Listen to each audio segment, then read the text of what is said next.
Now those same kids have to start all over and do it the right way, and do it not only with the right way, but with the reputation of being, these kids of, coming from, families that have cheated their way into the system because they have money. They have to go through this process probably alone, with the possibility of, not having any parental support at all, depending on how things.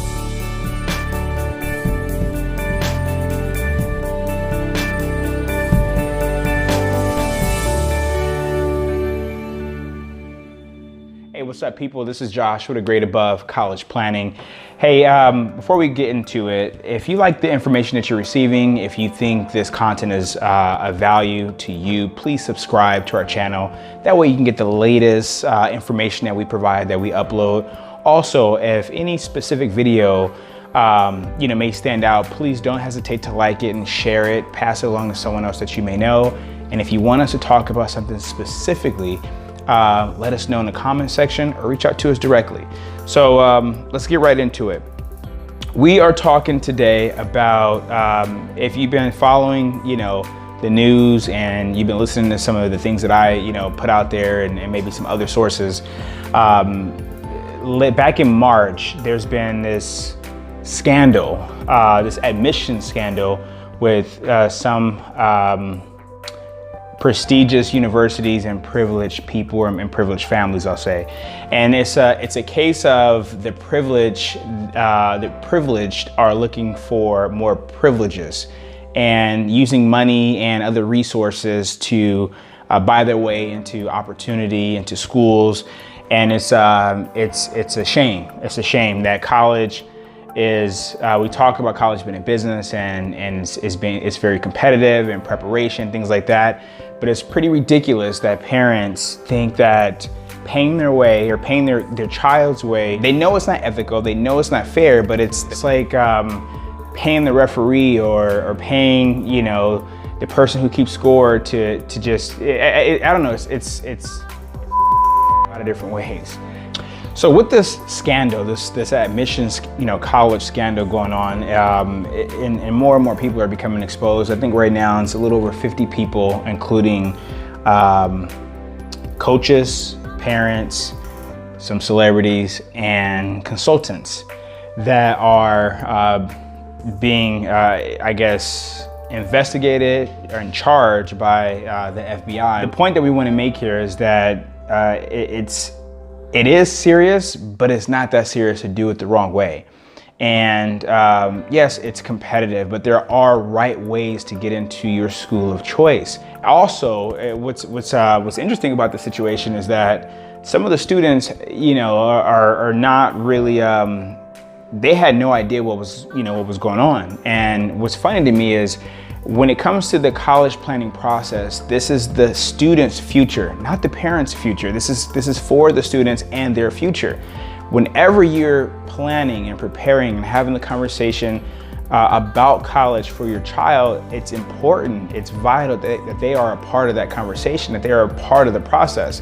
They have to have skin in the game, whether it be they're working to pay their way, they're earning the grades that they need to earn, or they're just a part of the planning process as far as their preferences, and giving their input as far as what they will want to do as far as a major or career choice. But they're just a part of that conversation and that process. And for these kids not to be a part of the process, it just kind of goes to show that mom and dad are trying to do everything for them and fix their life for them. And we don't know if it's to benefit the kid or it's more so to benefit the parents. Now those same kids have to start all over and do it the right way. And do it not only with the right way, but with the reputation of being, these kids of, coming from, families that have cheated their way into the system because they have money. They have to go through this process probably alone, with the possibility of, not having any parental support at all, depending on how things work out. Sounds like the conversation went something like, hey, just give us, X amount of dollars and we'll take care of everything for you. We know who to pay, we know how to take the tests, and just in case something goes wrong, we need a little bit of money for, legal fees. They said, okay, whatever you need, we'll give it to you if you can get our kid into this, certain university. But there are right ways to do it, and we've been talking about the right way to do it throughout all our videos. And personally, what I do is I help families on a financial side. And it sounds like these families specifically didn't have obviously much of a financial concern. They were willing to pay more money to get their kid into the school than, however much the school costs, to begin with. So money wasn't really the issue. But the funny thing about having the money, having the prestige, having the privileges, when you have a lot of money and you are a affluent family, you have the opportunity to prepare for school, to prepare for universities. You can spend thousands or tens of thousands of dollars in the right direction.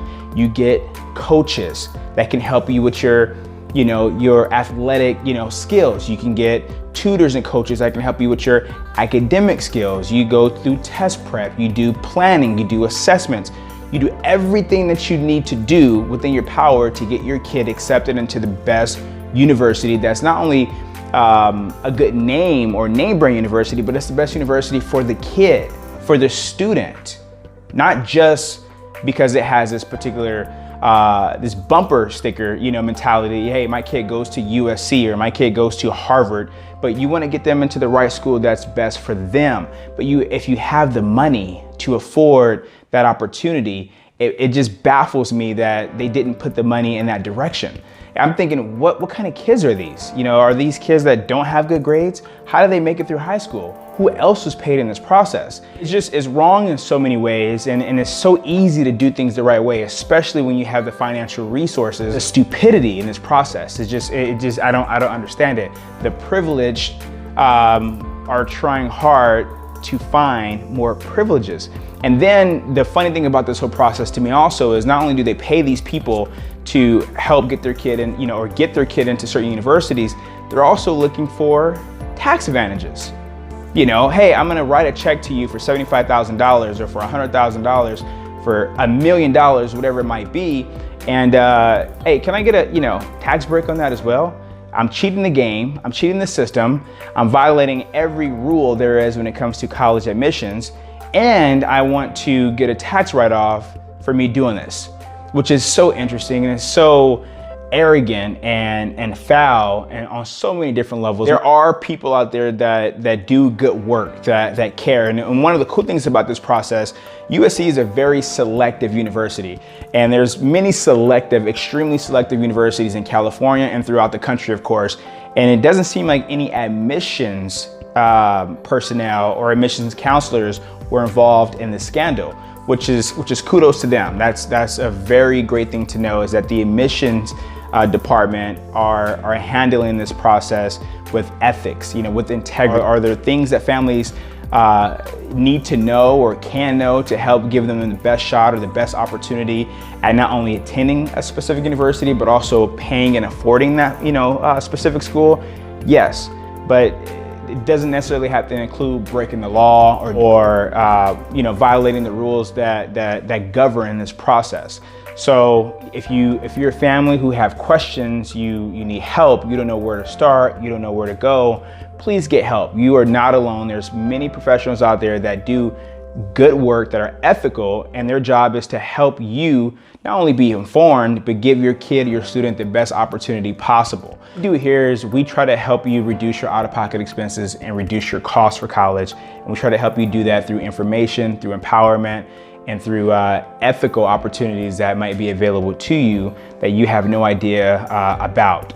But with that being said, thanks for listening to my rant about this particular case. It's unfortunate, and I think it's a classic case of money equal power, but doesn't necessarily equal integrity and or brains.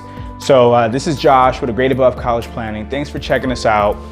Stay tuned for more information to come. We want to add value. We want to enlighten you. We want to empower you. If you like the content that you're receiving, please subscribe to our video. Follow us on Facebook, on Instagram, on LinkedIn. You can check us out in a few different places. Visit our website at agradeabovecp.com.